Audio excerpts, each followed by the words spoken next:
세계 로봇 수술 시장을 장악한 기업의 최고 위급 인사들이 갑자기 한국을 찾았습니다. 단순한 방문이 아니었습니다. 그들은 한국을 글로벌 혁신 거점으로 공식 지목했습니다. 이게 어떤 의미인지 지금부터 풀어드리겠습니다. 인투이티브 재단은 다빈치 수술 로봇으로 세계 의료 현장을 바꾼 기업입니다. 전 세계 70개국 이상에서 사용되고 있고 로봇 수술 분야에서는 사실상 독보적인 위치를 차지하고 있습니다. 그 회사가 한국을 택했습니다. 보통 이런 기업들이 거점을 정할 때는 이유가 있습니다. 시장 규모, 기술 수준, 협력 가능성 세 가지를 동시에 갖춘 나라여야 합니다. 한국이 그 기준을 통과했다는 뜻입니다. 그렇다면 한국의 어떤 점이 그들을 움직였을까요? 여기서 놀라운 점은 한국이 단순히 로봇을 쓰는 나라가 아니라는 겁니다. 이미 만드는 나라, 개선하는 나라로 올라서고 있습니다. 수술 로봇부터 재활 로봇까지 한 나라에서 전 주기를 다루는 사례는 세계적으로도 드뭅니다. 로봇 수술이라는 분야가 처음부터 주목받은 건 아니었습니다.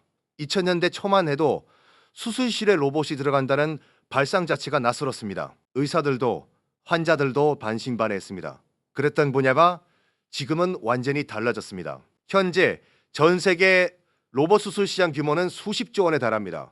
그리고 이 시장은 매년 빠른 속도로 커지고 있습니다. 고령화, 정밀 의료 수요 증가, 의료 인력 부족, 이 세 가지 흐름이 맞물리면서 로봇 수술의 필요성은 더욱 커지고 있습니다. 특히 정밀도 면에서 로봇 수술은 기존 수술 방식을 빠르게 대체하고 있습니다. 사람 손으로는 닿기 어려운 부위 0.1mm 단위의 절개, 이런 영역에서 로봇은 이미 인간의 한계를 넘어섰습니다. 그래서 이 기술을 누가 주도하느냐가 중요해졌습니다. 미국, 일본, 독일, 의료기술 강국들이 이 시장을 선점하기 위해 수년째 경쟁 중입니다. 각국 정부도 의료 로봇을 미래 전략 산업으로 분류하고 투자를 아끼지 않고 있습니다. 이 레이스에서 한국은 어디쯤 있을까요? 결론부터 말씀드리면 한국은 이미 상위권에 진입했습니다.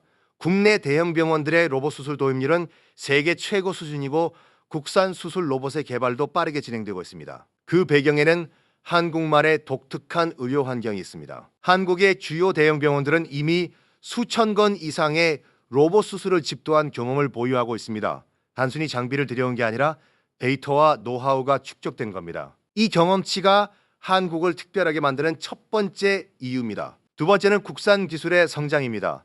한국 기업들이 자체 개발한 수술 로봇이 식품의약품 안전처 인허가를 받고 실제 병원에서 사용되기 시작했습니다. 외산 의존에서 벗어나 독자 기술을 갖춰가고 있는 겁니다. 세 번째는 재활 로봇입니다. 수술 이후 회복과 재활 과정에도 로봇이 쓰이기 시작했고 한국은 이 분야에서도 기술 개발을 병행하고 있습니다. 수술부터 회복까지 로봇이 의료의 전 과정을 아우르는 구조가 갖춰지고 있는 겁니다. 이런 흐름을 인투이티브 재단이 놓쳤을 리 없습니다. 그들은 단순히 제품을 팔기 위해 온 게 아닙니다. 기술을 함께 발전시킬 파트너를 찾고 있었고 한국이 그 조건에 맞아떨어진 겁니다. 이건 단순한 방문이 아니라 전략적 신호입니다. 진짜 핵심은 바로 이 부분입니다. 한국이 기술을 받아오는 나라에서 함께 만드는 나라로 올랐다는 점입니다. 이 차이는 단순한 위상의 문제가 아닙니다. 기술 주권, 시장 주도권, 미래 의료 산업의 방향 자체가 달라지는 문제입니다. 그렇다면 인투이티브 재단은 이번 방안에서 구체적으로 무엇을 논의했을까요? 그리고 한국은 이 기회를 어떻게 활용하고 있을까요? 협력의 실체와 한국의 다음 전략, 지금부터 본론으로 들어갑니다. 이번 방안에서 논의된 내용 중 하나는 임상 데이터 공유였습니다.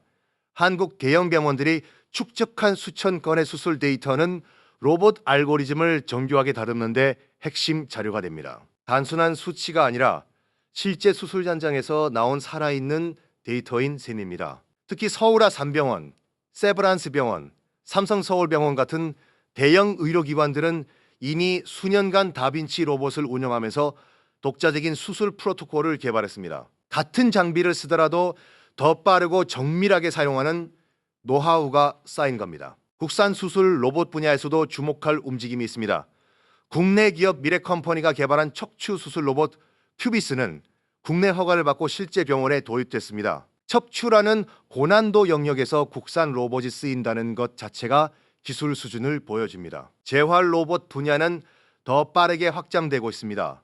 수술 후 회복 과정에서 로봇이 환자의 보행을 돕고 근력을 회복시키는 방식입니다. 현대로보틱스, 엔젤로보틱스 같은 기업들이 이 시장을 공략하고 있고 일부 제품은 해외 수출까지 이어졌습니다. 결국 한국은 수술 전, 수술 중, 수술 후를 모두 커버하는 구조를 갖춰가고 있습니다. 진단 보조 인공지능부터 수술 로봇 재활기기까지 이어지는 흐름입니다. 이걸 업계에서는 전주기 의료 로봇 생태계라고 부릅니다. 왜 한국이 이 경쟁에서 앞설 수 있는지 구조적인 이유가 있습니다. 첫 번째는 제조 인프라입니다. 반도체, 정밀 부품, 센서 기술을 보유한 한국은 의료 로봇의 핵심 부품을 자국 내에서 조달할 수 있는 몇 안 되는 나라입니다. 두 번째는 병원 밀도입니다. 한국은 인구 대비 대형 병원 수가 세계 최고 수준입니다. 새로운 의료기기를 테스트하고 데이터를 모으기에 이보다 좋은 환경은 찾기 어렵습니다. 신기술이 실제 임상으로 연결되는 속도가 다른 나라보다 빠릅니다. 세 번째는 의사들의 기술 수용 속도입니다. 한국 의료진은 새로운 수술 기법과 장비를 받아들이는 속도가 빠른 편입니다. 로봇 수술 자격 취득자 수도 꾸준히 늘고 있고 젊은 외과 의사들 사이에서 로봇 수술은 이미 필수 역량으로 자리 잡았습니다. 정책 환경도 뒷받침되고 있습니다. 정부는 의료 로봇을 차세대 수출 전략 산업으로 분류하고 연구개발 투자와 인허가 절차 간소화를 견인하고 있습니다. 기업이 개발한 기술이 실제 병원까지 연결되는 경로가 점점 짧아지고 있는 겁니다. 이런 조건들이 겹치면서 한국은 의료 로봇 분야에서 단순한 시장이 아니라 혁신의 발원지 역할을 맡기 시작했습니다. 글로벌 기업 입장에서 보면 한국은 기술을 검증하고 다음 세대 제품을 함께 만들기에 적합한 환경인 셈이다. 그렇다고 과제가 없는 건 아닙니다. 가장 큰 문제는 가격입니다. 수술 로봇 한 대 가격은 수십억 원에 달합니다. 유지보수 비용까지 더하면 중소병원이 도입하기엔 아직 높은 장벽입니다. 기술이 좋아도 보급이 늦으면 산업 전체가 더디게 성장합니다. 핵심 부품의 기술 내재화도 남은 과제입니다. 센서, 구동 모터, 정밀 제어 소프트웨어 일부는 여전히 해외 의존도가 높습니다. 국산 완제품을 만들면서도 핵심 기술은 빌려 쓰는 구조라면 진정한 자립이라고 보기 어렵습니다. 글로벌 경쟁도 더 치열해지고 있습니다. 중국은 의료 로봇 분야에 대규모 국가 자본을 투입하고 있고 일본과 독일도 기존 정밀 제조 강점을 의료 로봇에 연결하려는 움직임을 보이고 있습니다. 한국이 지금 앞서 있다고 해서 내일도 앞설 거라는 보장은 없습니다. 오늘 내용을 정리하면 이렇습니다. 세계 1위 수술 로봇 기업이 한국을 찾은 건 우연이 아닙니다. 임상 데이터, 제조 인프라, 의료 밀도, 국산 기술 성장, 이 네 가지가 한국을 파트너로 만든 실제 이유입니다.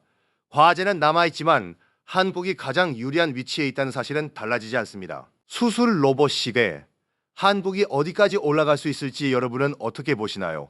댓글로 의견 남겨주시면 다음 영상에 반영하겠습니다. 오늘 영상이 도움이 됐다면 구독과 좋아요 부탁드립니다. 지금까지 K-Pride Factory였습니다.